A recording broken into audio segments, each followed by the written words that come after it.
Good morning dear students, welcome to DNA commerce. कसे आहात? I hope मजेत असाल आणि अकाउंटन्सी एन्जॉय करत असाल फक्त DNA कॉमर्ससोबत. तर विद्यार्थी मित्रांनो, तुम्हाला सर्वांना माहीतच झालेलं आहे 12वी कॉमर्स या वर्गामध्ये शिकणाऱ्या सर्व विद्यार्थ्यांसाठी अकाउंटन्सी हा विषय आपल्या यूट्यूब चॅनलवर आपण शिकवत आहोत. विद्यार्थी मित्रांनो, आपला दुसरा टॉपिक सुरू झालेला आहे accounts of not for profit concern. या टॉपिकचे थेरी लेक्चर्स आपले चालू झालेले आहे. पहिल्या लेक्चर्समध्ये आपण पूर्ण थेरॉटिकल नॉलेज या टॉपिकचा घेतलेला आहे. दुसऱ्या लेक्चरमध्ये आपण रिसिप्ट अँड पेमेंट अकाउंट आणि इन्कम अँड एक्सपेंडिचर अकाउंट यांचे फॉर्मॅट्स ते अभ्यासलेले आहेत की रिसिप्ट अँड पेमेंट अकाउंट्स कसं बनवतात, त्याच्यावरून इन्कम अँड एक्सपेंडिचर अकाउंट कशा पद्धतीने तयार करतात याची माहिती आपण घेतली. आणि आजच्या लेक्चरमध्ये सुद्धा आपण प्रॉब्लेम घेत नाही आहोत विद्यार्थी मित्रांनो. आजच्या लेक्चरमध्ये सुद्धा आपण प्रॉब्लेममध्ये जे काही ॲडजस्टमेंट येतात त्या ॲडजस्टमेंटची माहिती या ठिकाणी आजच्या लेक्चरमध्ये आपण घेणार आहोत. म्हणजे आपण अगोदर receipt and payment account, income and expenditure account, adjustment याची पूर्ण डिटेल माहिती घेणार आणि नंतरच आपण प्रॉब्लेम सोडवणार. हे असं जर केलं तर आपल्याला प्रॉब्लेम सोडवण्यामध्ये कोणतीच अडचण येणार नाही. तुम्ही आउट ऑफ हा प्रॉब्लेम सोडू शकतात. तर विद्यार्थी मित्रांनो, ज्या ॲडजस्टमेंट या टॉपिकशी निगडित आहेत, ज्या काही महत्त्वाच्या ॲडजस्टमेंट बोर्ड एक्झाममध्ये येऊ शकतात, बरेच विद्यार्थी ॲडजस्टमेंटमध्ये चुकतात. मग ॲडजस्टमेंटमध्ये आपल्या मिस्टेक होऊ नये, आपण ॲडजस्टमेंट आपल्याला परफेक्टली सोडवता याव्या, यासाठी आजचा हा लेक्चर खूप महत्त्वाचा होणार आहे. तर विद्यार्थी मित्रांनो, व्हिडिओ शेवटपर्यंत बघा आणि समजून घ्या प्रत्येक ॲडजस्टमेंट कशा पद्धतीने सोडवली जाते. तर लेक्चर सुरू करण्यापूर्वी जर तुम्ही आपल्या चॅनलला नवीन आलेला असाल तर आपल्या व्हिडिओला लाईक करत चला, आपल्या चॅनलला सबस्क्राईब करा आणि जास्तीत जास्त कॉमर्सच्या विद्यार्थ्यांपर्यंत हा चॅनल शेअर करा. विद्यार्थी मित्रांनो, आता आपण ॲडजस्टमेंट बघूया. प्रत्येक ॲडजस्टमेंटचे तुम्हाला बेसिक माहितीच आहे. दोन इफेक्ट होतात. आपण पहिला टॉपिक जो पूर्ण केला पार्टनरशिप फायनल अकाउंट, त्या टॉपिकमध्ये पण आपण ॲडजस्टमेंटचा सेपरेट लेक्चर घेतला होता. या टॉपिकमध्ये सुद्धा आपण ॲडजस्टमेंटवर एक सेपरेट लेक्चर या ठिकाणी घेत आहोत. कंपेअर जर केला आपण पार्टनरशिप फायनल अकाउंट सोबत, तर पार्टनरशिप फायनल अकाउंटमध्ये खूप साऱ्या ॲडजस्टमेंट होत्या. या टॉपिकमध्ये आपल्याला जास्त ॲडजस्टमेंट नाही. जवळपास 8-9 ॲडजस्टमेंट आहे जे आपण आज डिस्कस करणार आहोत. या 8-9 ॲडजस्टमेंट जर तुम्हाला समजल्या तर तुम्ही accounts of not for profit कन्सर्नचा प्रॉब्लेम सहज सोडू शकता. त्याच्यामध्ये तुम्ही चुकणार नाही आणि आउट ऑफ मार्क्स तुम्हाला मिळणार. तर प्रत्येक ॲडजस्टमेंटचे दोन इफेक्ट होतात, तुम्हाला माहितीच आहे. आपण 1 बाय 1 ॲडजस्टमेंट बघूया. पहिली ॲडजस्टमेंट आउटस्टँडिंग एक्सपेन्सेस, जी पार्टनरशिप फायनल अकाउंटमध्ये आपण शिकलेलो आहोत, तीच ॲडजस्टमेंट इथे पण सोडवायची आहे.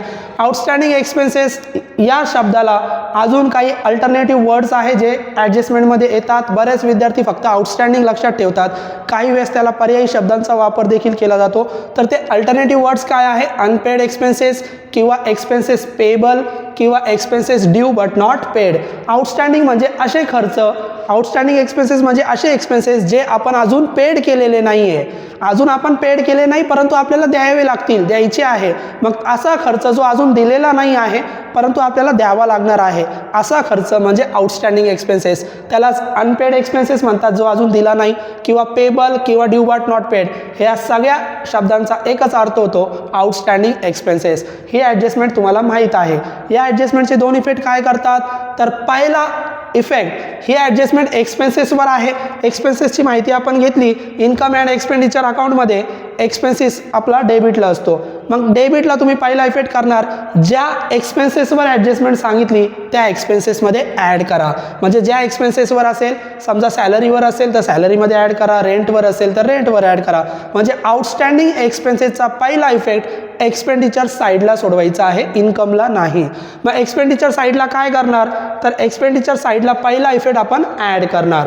आणि दुसरा इफेक्ट कुठे करायचा? पहिला इफेक्ट ॲड झाल्यानंतर ॲडजस्टमेंटचे तर दोन इफेक्ट होतात.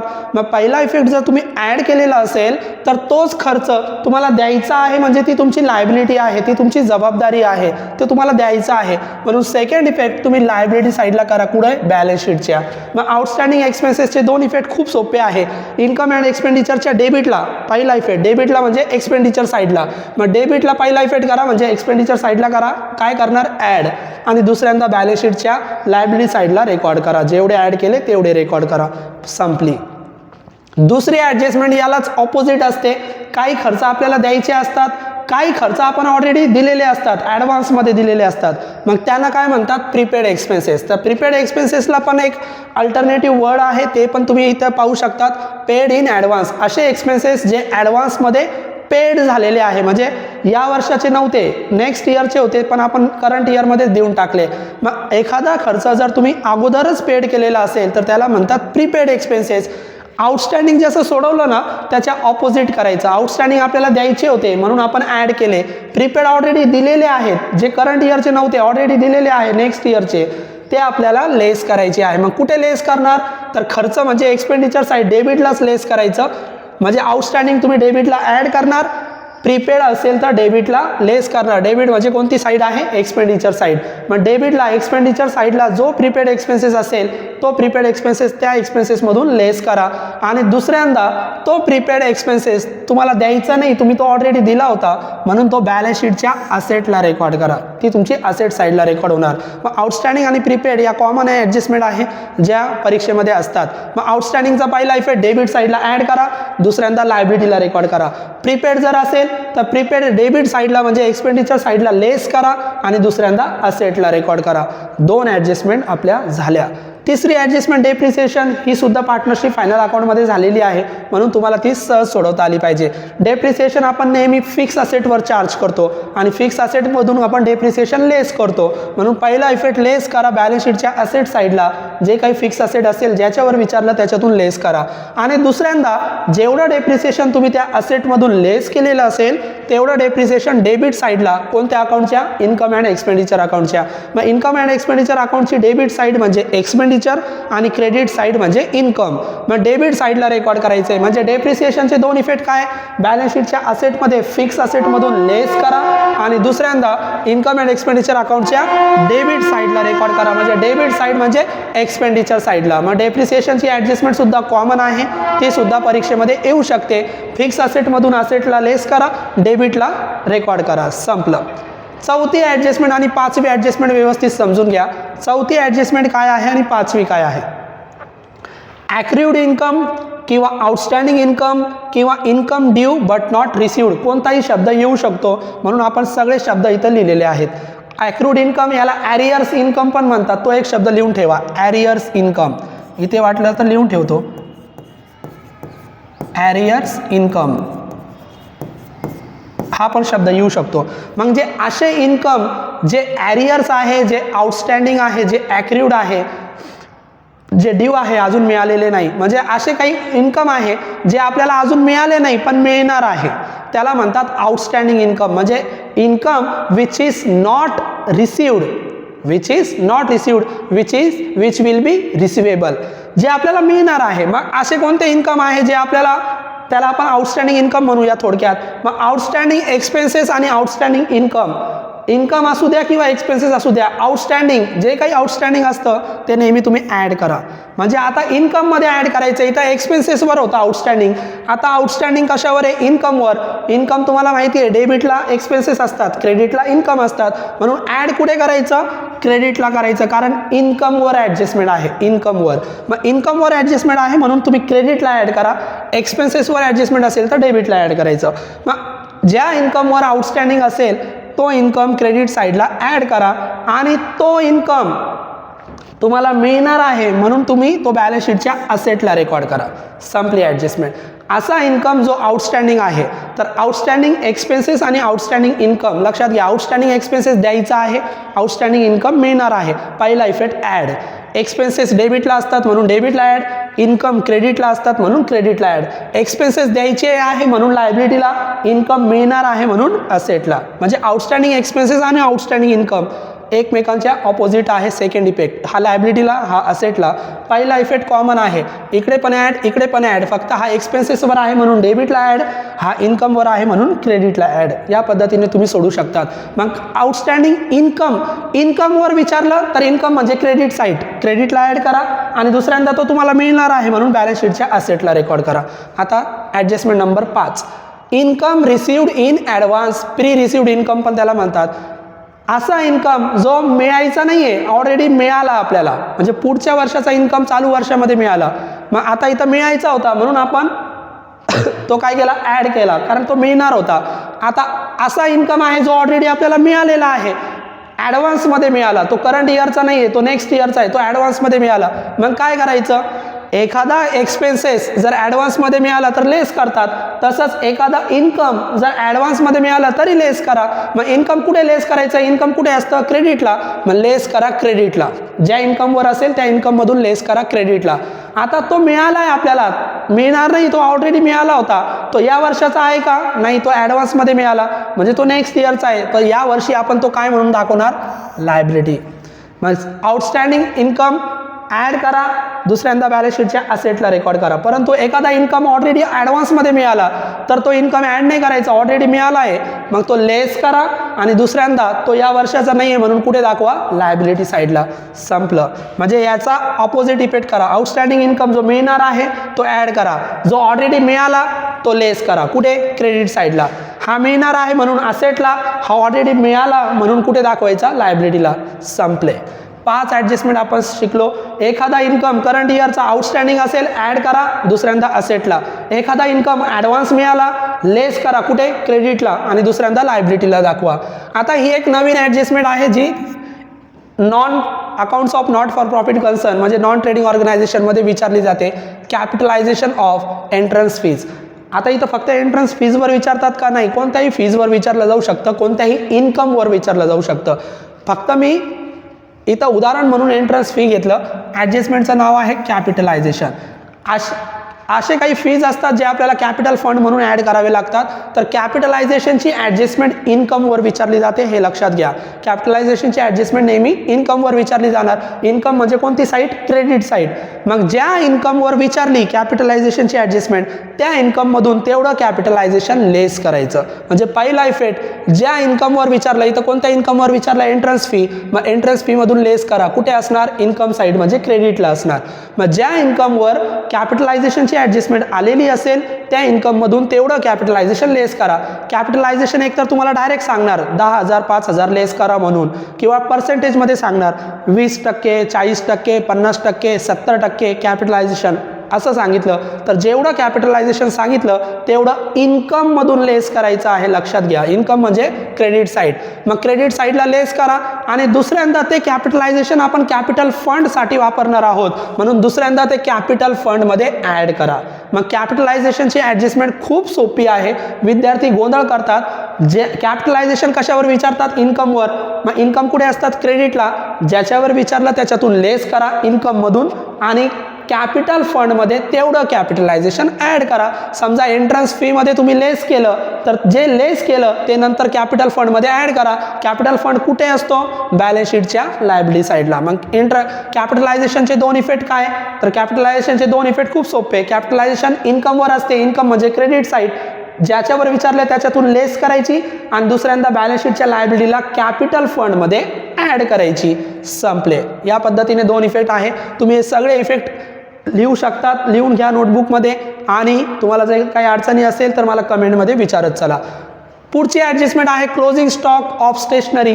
स्टेशनरीवर क्लोजिंग स्टॉकची ॲडजस्टमेंट विचारली जाते किंवा फक्त क्लोजिंग स्टॉक असं सांगितलं जातं. तर क्लोजिंग स्टॉकचे 2 इफेक्ट आपण फायनल अकाउंटमध्ये पार्टनरशिप फायनल अकाउंटमध्ये काय करत होतो, क्लोजिंग स्टॉक ट्रेडिंग अकाउंटच्या क्रेडिटला रेकॉर्ड करत होतो आणि बॅलन्स शीटच्या असेटला. इथं ट्रेडिंग अकाउंट नाहीच आहे, इथं इन्कम अँड एक्सपेंडिचर अकाउंट आहे. तर लक्षात घ्या, क्लोजिंग स्टॉकसाठी ट्रेडिंग अकाउंट जर नसेल तर क्लोजिंग स्टॉक इन्कम अँड एक्सपेंडिचरला जर तुम्ही इफेक्ट करत असाल तर क्लोजिंग स्टॉकचा पहिला इफेक्ट नेहमी लेस करायचा. क्लोजिंग स्टॉकचा पहिला इफेक्ट लेस करा, कुठे, एक्सपेंडिचर साईडला. स्टेशनरी एक्सपेन्सेस आहे मग त्याच्यातून लेस करा. आणि दुसरा इफेक्ट तुम्हाला माहिती आहे, क्लोजिंग स्टॉक आपण असेटला रेकॉर्ड करतो, कुठे, बॅलन्स शीटच्या. मग बॅलन्स शीटच्या असेटला. फक्त ट्रेडिंग अकाउंट ऐवजी लक्षात ठेवा क्लोजिंग स्टॉकचा इफेक्ट एक्सपेंडिचरला म्हणजे डेबिटला होणार आणि डेबिटला इफेक्ट करताना तो इफेक्ट तुम्ही लेस करा. मग क्लोजिंग स्टॉकचा पहिला इफेक्ट डेबिट साईडला, कोणत्या अकाउंटच्या, इन्कम अँड एक्सपेंडिचर अकाउंटच्या. मग इन्कम अँड एक्सपेंडिचर अकाउंटच्या डेबिटला लेस करा आणि दुसऱ्यांदा बॅलन्स शीटच्या असेटला रेकॉर्ड करा. संपलं. काही वेळेस क्लोजिंग स्टॉक ज्याच्यावर विचारलं त्याचा ओपनिंग स्टॉक पण प्रॉब्लेममध्ये दिला जातो, त्याचे ॲडिशनल परचेस प्रॉब्लेममध्ये दिले जातात, त्याच्यावर ॲडिशनल आउटस्टँडिंग प्रॉब्लेममध्ये दिलं जातं. तर उदाहरणार्थ एखादा स्टेशनरी 5,000 दिली प्रॉब्लेममध्ये, त्याचा प्रॉब्लेममध्ये ओपनिंग स्टॉक पण आहे. मग ओपनिंग स्टॉक जो असेल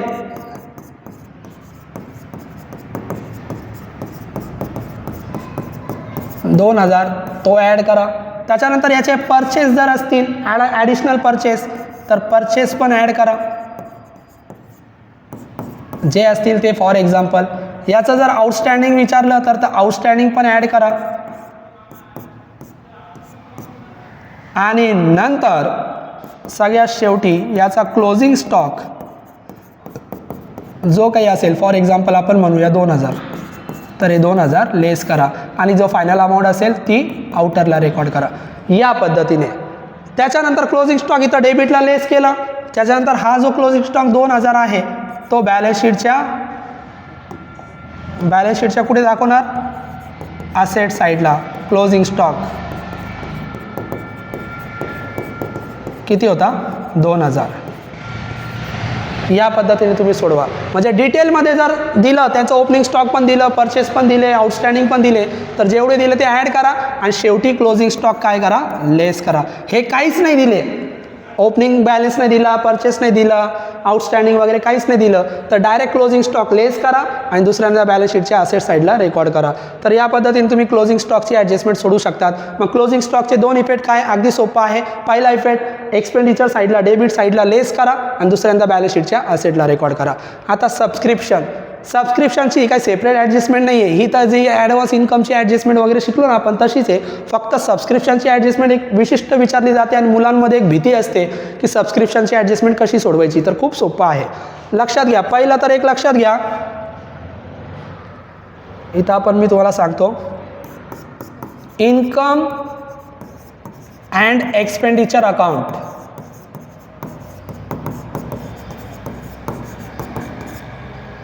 इथे असतात डेबिटला एक्सपेंडिचर आणि इकडे असतात क्रेडिटला इन्कम्स, असे असतात. आता सबस्क्रिप्शन आपला इन्कम आहे म्हणजे क्रेडिटला असेल बाय सबस्क्रिप्शन. सबस्क्रिप्शन हा मेजर सोर्स आहे NGOचा. वर्गणी आपल्या सभासदाकडून ते गोळा करतात आणि त्यांना इन्कम मिळतं, तर सबस्क्रिप्शन इन्कमला असेल. आता एक लक्षात घ्या, मी जे तुम्हाला शिकवलं होतं, इन्कम अँड एक्सपेंडिचर अकाउंट हा फक्त करंट इयरसाठी बनवतात. तुम्ही थेरी लेक्चर बघू शकतात.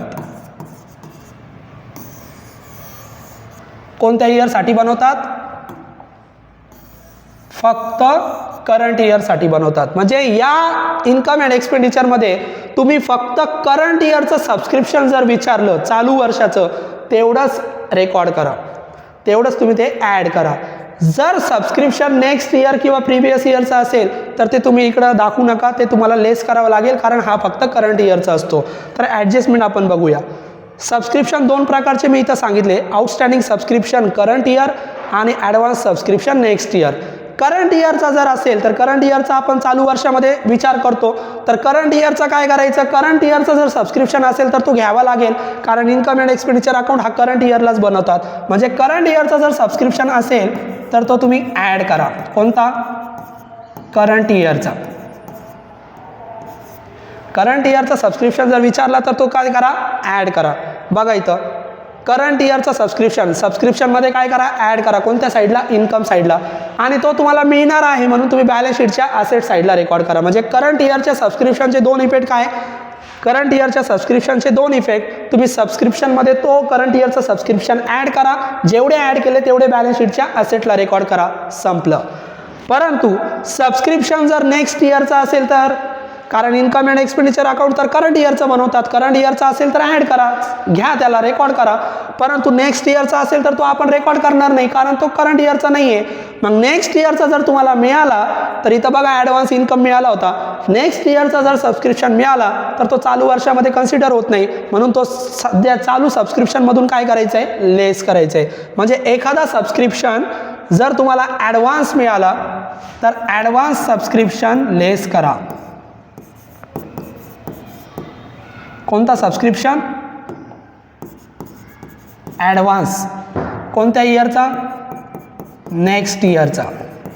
म्हणजे ज्या ज्या वेळेस सबस्क्रिप्शन करंट इयरचा असेल तो ॲड करायचा आणि दुसऱ्यांदा ॲड केल्यानंतर दुसऱ्यांदा कुठे दाखवायचा, असेटला. करंट इयरचा असेल तर इथं ॲड करा इन्कमला आणि दुसऱ्यांदा असेटला दाखवा. नेक्स्ट इयर ॲडव्हान्स सबस्क्रिप्शन असेल तर इन्कमला लेस करा आणि दुसऱ्यांदा कुठे दाखवा, लायबिलिटीला. संपलं. आता तुम्ही चुकणार नाही. मग दोन इफेक्ट काय, सबस्क्रिप्शन फक्त चेक करायचं, सबस्क्रिप्शन करंट इयरचा आहे, इन्कममध्ये ॲड करा, दुसऱ्यांदा असेटला रेकॉर्ड करा. सबस्क्रिप्शन नेक्स्ट इयरचा आहे, ॲडव्हान्समध्ये मिळाला, लेस करा कारण तो करंट इयरचा नाही आहे, लेस करा आणि दुसऱ्यांदा कुठे दाखवा, लायबिलिटीला. संपले दोन इफेक्ट. तर या पद्धतीने तुम्ही सबस्क्रिप्शन चेक करा. सबस्क्रिप्शन जर करंट इयरचा असेल तर सबस्क्रिप्शनमध्ये इन्कम साईडला ॲड करा, दुसऱ्यांदा असेटला रेकॉर्ड करा. सबस्क्रिप्शन जर नेक्स्ट इयर ॲडव्हान्स मिळालेला असेल तर इन्कम साईडला लेस करा सबस्क्रिप्शनमधून आणि जेवढं लेस केलं तेवढं लायबिलिटी साईडला रेकॉर्ड करा कारण ते ॲडव्हान्समध्ये मिळालं. संपलं. तर हे झालं सबस्क्रिप्शनची ॲडजस्टमेंट. आणि एक शेवटची जी जास्त वेळेस विचारली जात नाही परंतु विचारली तर लक्षात ठेवा, डोनेशन फॉर स्पेसिफिक फंड और पर्टिक्युलर फंड. डोनेशन हा तर इन्कम आहे, मी थेरी लेक्चरमध्ये शिकवलं होतं, तुम्ही इन्कमला रेकॉर्ड करा. परंतु डोनेशन एखाद्या विशिष्ट कामासाठी मिळालेलं असेल तर तो डोनेशन तुमची लायबिलिटी आहे. आता डोनेशन फॉर स्पेसिफिक फंड, एखाद्या फंडसाठी डोनेशन वापरा अशी ॲडजस्टमेंट असेल तर डोनेशन तुम्ही इन्कम साईडला ऑलरेडी दाखवलेलं असतं. इन्कम साईड म्हणजे कोणती साईड, क्रेडिट साईड. मग क्रेडिट साईडला तो डोनेशन काय करा, तुम्ही लेस करा. पहिला इफेक्ट, डोनेशनची ॲडजस्टमेंट जर विचारली तर क्रेडिट साईडला, इन्कम साईडला डोनेशन काय करायचं आहे, लेस करायचं आहे. आणि जेवढं डोनेशन तुम्ही लेस केलं इन्कमला तेवढं डोनेशन ॲड करा, कुठे, लायबिलिटीला, बॅलन्स शीटच्या लायबिलिटी साईडला. कुठे ॲड करणार, त्या ज्या फंडसाठी तो वापरला त्या फंडमध्ये ॲड करा. समजा बिल्डिंग फंडसाठी वापरला, बिल्डिंग फंडमध्ये ॲड करा. एन्डोनमेंट फंडसाठी वापरला, एन्डोनमेंट फंडसाठी ॲड करा. ज्या फंडसाठी वापरला त्या फंडसाठी ॲड करा. म्हणजे जे कॅपिटलायझेशनची ॲडजस्टमेंट होती ना तशीच सोडवायची बघा. कॅपिटलायझेशन पहिले इन्कममधून लेस करा, दुसऱ्यांदा कॅपिटलमध्ये ॲड करा. इथं काय आहे, फक्त इन्कममधून लेस करायचं डोनेशन आणि कॅपिटलमध्ये नाही, तर ज्या फंडमध्ये सांगितलं त्या फंडमध्ये ॲड करायचं. ते फंड कुठे असतील, सगळे लायबिलिटी साईडला. तर या पद्धतीने ही ॲडजस्टमेंट तुम्ही सोडू शकतात. 9वी adjustment, donation for particular fund, donation for specific fund. इन्कममध्ये डोनेशन असेल त्याच्यातून लेस करा आणि दुसऱ्यांदा लायबिलिटीला तो फंड जो असेल त्या फंडमध्ये ॲड करा. संपली. या पद्धतीने आपण विद्यार्थी मित्रांनो एकूण 9 ॲडजस्टमेंटची माहिती घेतली. या 9 ॲडजस्टमेंट जर तुम्हाला परफेक्ट जमल्या, या बाहेर कोणत्याच ॲडजस्टमेंट नसतात. एखादी नवीन असेल तर ते मी त्यावेळेस तुम्हाला सांगेल. या 9 ॲडजस्टमेंट तुम्हाला जर प्रॉपरली जमल्या तर तुम्ही नॉट फॉर प्रॉफिट कन्सर्नचा प्रॉब्लेम सहज सोडू शकतात. विद्यार्थी मित्रांनो, आपण नॉट फॉर प्रॉफिट कन्सर्नची थेरी लेक्चर पण घेतली, त्याच्यानंतर रिसिप्ट अँड पेमेंट अकाउंटचा फॉर्मॅट, इन्कम अँड एक्सपेंडिचर अकाउंटचा फॉर्मॅट अगदी डिटेलमध्ये आपण शिकलो. कसं बनवतात ते आपण शिकलो. त्याच्यानंतर प्रत्येक ॲडजस्टमेंट या टॉपिकमध्ये कोणत्या असतात, एकूण 9 ॲडजस्टमेंटची माहिती, त्यांचे 2 इफेक्ट काय करतात ते आपण या ठिकाणी घेतली. तुम्ही याचं स्क्रीनशॉट काढून घेऊ शकतात किंवा नोटबुकमध्ये लिहू शकतात. आणि ही सगळी माहिती घेतल्यानंतर आता आपण नेक्स्ट लेक्चरला सुरू करणार पहिला प्रॉब्लेम. म्हणून पहिला प्रॉब्लेम सुरू करण्यापूर्वी, पहिला प्रॉब्लेमचं लेक्चर बघण्यापूर्वी विद्यार्थी मित्रांनो, तुम्ही जे माझे 3 लेक्चर या टॉपिकचे थेरी लेक्चर झाले ते तिन्ही लेक्चर तुम्ही बघा आणि त्याच्यानंतर प्रॉब्लेमचे लेक्चर बघा. तुम्ही नॉट फॉर प्रॉफिट कन्सर्नचा जो बोर्डाच्या परीक्षेमध्ये प्रॉब्लेम विचारला जातो ना, मी तुम्हाला सांगतो तुम्ही कधीच चुकणार नाही. आउट ऑफ 12 पैकी 12 मार्क्स तुम्हाला नक्की मिळेल. खात्रीशीर या टॉपिकचे मार्क्स तुम्हाला मिळतील. फक्त या टॉपिकचे जेवढे लेक्चर्स मी तुम्हाला या सिरीजमध्ये शेअर करेल ते लेक्चर्स एकदा तुम्ही बघा, त्याला कनेक्टेड राहा. तुम्ही या टॉपिकमध्ये अजिबात चिंता करू नका, तुम्हाला आउट ऑफ मार्क्स मिळतील. हा प्रश्न परीक्षेमध्ये कंपल्सरी विचारला जातो, याला और प्रश्न नसतो. म्हणून हा तुम्हाला सोडवता आलाच पाहिजे आणि खूप सोपा आहे. जवळपास 13-14 लेक्चर या टॉपिकचे मी तुम्हाला शेअर करेल. तेवढे लेक्चर तुम्ही बघितले की तुम्ही कधीच या टॉपिकमध्ये चुकणार नाही. तर आजच्या लेक्चरमध्ये आपण ॲडजस्टमेंटची माहिती घेतली. आपलं सर्व थेरी लेक्चर झाले. आता आपण नेक्स्ट लेक्चरला या टॉपिकचे प्रॉब्लेम शिकूया जे बोर्डाच्या परीक्षेमध्ये विचारले जातात. तर प्रॉब्लेम कसे सोडवायचे ते आपण नेक्स्ट लेक्चरला शिकूया. आता आपण इथे थांबूया. विद्यार्थी मित्रांनो, व्हिडिओ जर आवडलेला असेल, लेक्चर जर आवडलेला असेल तर शेअर करा आणि आमच्यासोबत कनेक्टेड राहा. थँक्यू.